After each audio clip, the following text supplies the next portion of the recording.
বিভাগ করার জন্য বলা হয়েছে, সেটা আলাদা উইং থাকতে পারে, যেমন স্বাস্থ্য উইং, এডুকেশন উইং, সেটা আলাদা থাকতে পারে, তবে চেয়ারম্যান একজন থাকা ঠিক হবে, সেটা আইনে নিয়ন্ত্রণ আনতে হবে। আর পিএসসির ক্ষেত্রে বর্তমানে সংবিধানে যেভাবে নিয়োগের জন্য একটা বয়সসীমা আছে, বয়সসীমাটা ওখানে রাখা ঠিক হবে না, সেটা আমরা সংশোধনের প্রস্তাব রাখব, যে নিয়োগের পরে যাতে তার কার্যকাল 5 বছর অথবা 4 বছর যেটা আইনে নির্ধারিত হয় সেটা থাকতে হবে। আর যোগ্যতা নির্ধারণের জন্য আইনে অবশ্যই সেটার যোগ্যতা নির্ধারণের জন্য আলাদা বিধান থাকতে হবে।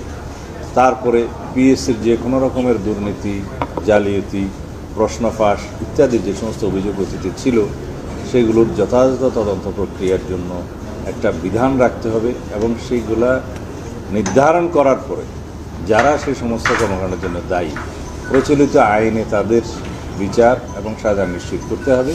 এবং অন্যান্য আরও যদি কিছু সাজেশন থাকে, যে রাষ্ট্রীয় এত বড় একটা প্রতিষ্ঠানের দায়িত্বে থাকার সত্ত্বেও এই সমস্ত বিশ্বাসভঙ্গ অথবা জালিয়াতির কারণে যদি কেউ দায়ী হয়, সেই ক্ষেত্রে আরও কী কী সাজার প্রভিশন রাখতে হবে সেটা থাকতে হবে। এই জাতীয় বিস্তারিত বিধান কখনোই সংবিধানে অন্তর্ভুক্ত করে আইনি কাঠামো নির্ধারণ করা যায় না। সংবিধানে থাকে শুধু নীতি, প্রিন্সিপালটা।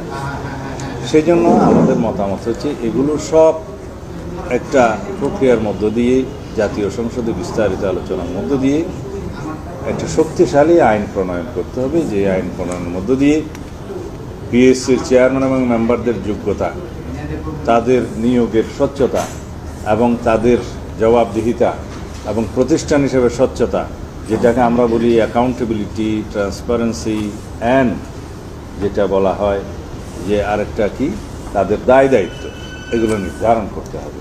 এবং আইনি প্রক্রিয়ার মধ্য দিয়ে সেই সমস্ত বিষয় যেগুলো বেরিয়ে আসবে তদন্ত করে তার জন্য জবাবদিহিতা এমনভাবে শক্তভাবে করা হবে যাতে ভবিষ্যতে এই সমস্ত বিষয় আর রিপিটেশন না হয়। মোরওভার একটা বিষয় আপনারা সবাই জানেন, কোটা সিস্টেম এখন নাই, শুধু 7% আছে। পিএসসির দুর্নীতির একটা প্রধান সুযোগ ছিল 56% কোটা সিস্টেম, সেটা উঠিয়ে দেওয়া হয়েছে। কিছু কোটা রাখতে হয়েছে, সেটা স্পেশালি অ্যাবল নাগরিকদের জন্য, ব্যাকওয়ার্ড সোসাইটিদের জন্য, এবং মুক্তিযোদ্ধার নামে এখনও আছে 5%। সেটা কীভাবে কোন প্রক্রিয়া নির্ধারণ হবে সেটা আরও বিস্তারিত অন্য আলাপ, ডিফারেন্ট ডিবেট। কিন্তু মূলত দুর্নীতিটা হওয়ার সুযোগ পেয়েছে 200 নম্বরের ভাইভা পরীক্ষা, 200 নম্বরের মৌখিক পরীক্ষার নম্বর রাখার কারণে। সেটা যদি 50-এ আনে অথবা বর্তমানে 100-তে নিয়ে এসছে, সেই বিষয়টা নির্ধারণ